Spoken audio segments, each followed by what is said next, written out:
Check guys, huwag mong gawing biktima yung sarili mo sa mangyayari sa panahon at sa nangyayari sa araw-araw mo. Guys, kung hindi mo kayang i-let go yung past mo or yung tinatawag na circle of circumstances na meron ka, guys, hindi ka magi-improve on na next year. Kasi on the first place, ginawa mo ng biktima yung sarili mo, then ayaw mo pa sa growth, ayaw mo pa sa improvement, ayaw mo pang discover at challenge yung sarili mo doon sa mga bagay na kaya mo naman. Paano ka mag-grow? Paano ko mag-grow?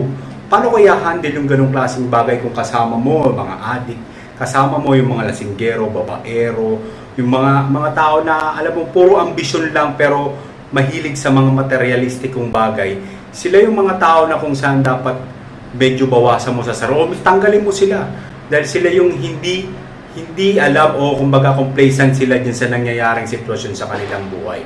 So let you think about it na may mga bagay talaga sa mundo na kinakailangan mong bitawan para lamang makamit mo yung mga pinapangarap mo. In this 2024, good luck sa ating lahat and I hope sana mag-ingat tayo palagi. Keep safe, salbungin natin ang maayos ang bagong taon to para sa lahat.